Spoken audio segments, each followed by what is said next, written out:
ہمارے سر کی ٹوپی، چہرے کی داڑھی فرقہ پرست طاقتوں کو دشمنی نظر آتی ہے۔ ہماری بیٹیوں اور بہنوں کے سر پر حجاب فرقہ پرست طاقتوں کو یہ دشمن نظر آتی ہے۔ ہمارے بزرگوں نے خواب دیکھا تھا کہ اگر مندر میں گھنٹے بجیں گے تو مسجدوں سے حی علی الصلاۃ اور حی علی الفلاح کی بھی آوازیں آنے چاہیے، مگر فرقہ پرست طاقتیں RSS کہہ رہی ہیں کہ نہیں، ایک ہی آئیڈیالوجی کو ماننا پڑے گا۔ در عباس خان کی لاش اس سلطان بازار کے پاس 5 دن تک لٹکتی رہی۔ بابا صاحب کے سنویدھان کو، آئین کو تم نے کہا کہ ہم نہیں مانتے، منوسمرتی کو مانتے، جھوٹ ہے یا سچ ہے بتاؤ؟ ایک آسام کا مکھیہ منتری ویڈیو بناتا ہے، گولی چلاتا ہے۔ آج بھارت کے وزیر اعظم آسام کو گئے، ایک لفظ نہیں بولتے کہ ٹیپو کی لاش کے پاس سے، اس کے پاس سے انگوٹھی نکلی سونے کی، اس پہ کیا لکھا ہوا تھا؟ رام۔ اچھا چلو یہ بھی مت مانو تو تم گاندھی کو مانتے نہیں مانتے، یا پھر تم گوڈسے کو مانتے؟ بولو ہم کو۔ بی جے پی SIR کے ذریعے شہریت چھیننا چاہتی ہے۔ اٹھاؤ ان لوگوں کو، کیس لگاؤ ان پر BNSS کا۔ تم نے ہمارے خوابوں کو چکنا چور کر دیا، اب لڑائی ہوگی حصے داری کی۔ حیدرآباد میں بہت سے چیزیں ہیں پیارے دیکھنے کے لیے، تم کو خالی 3 نظر آئے۔ السلام علیکم ورحمۃ اللہ وبرکاتہ۔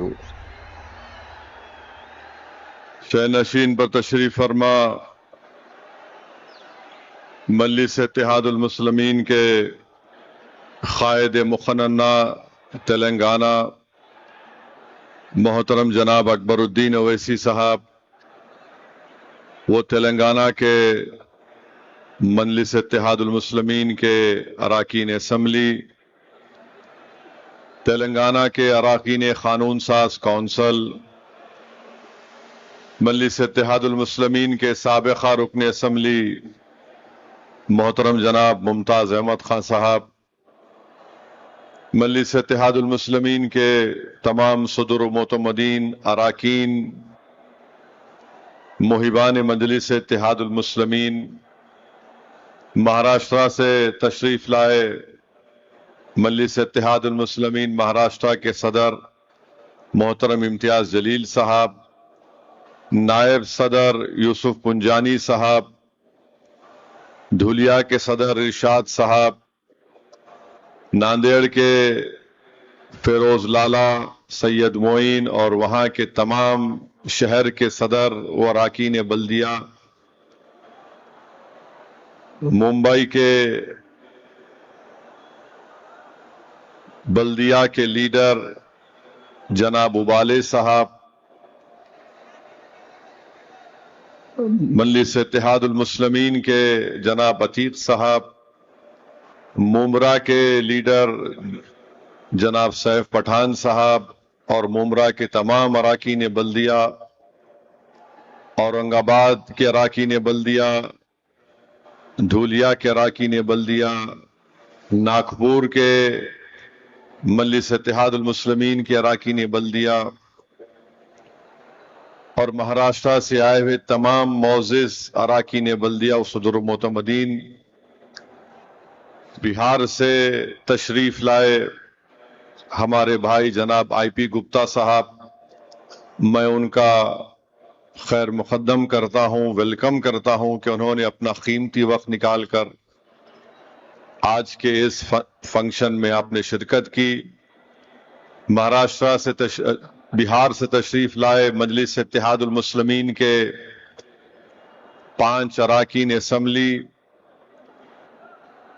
جناب اختر الایمان صاحب جو بہار کے صدر ہیں، میرے بھائی جناب توصیف عالم صاحب، سرور عالم صاحب، مرشد عالم صاحب، اور میرے نوجوان بھائی جو کوچا دامن کے MLA ہیں عادل حسن صاحب،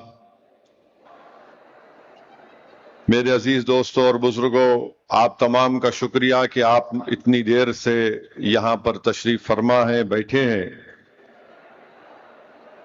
میں آپ تمام لوگوں کا شکریہ ادا کرتا ہوں کہ مجلس اتحاد المسلمین کے احیاء کے 68 سال مکمل ہو چکے ہیں۔ آپ نے تمام مجلس کے قائدین کی بصیرت افروز خطابات کو سنا۔ ہمارے وارث پٹھان صاحب بھی ہیں، سابقہ رکن اسمبلی شعیب جامعی صاحب دلی کے صدر،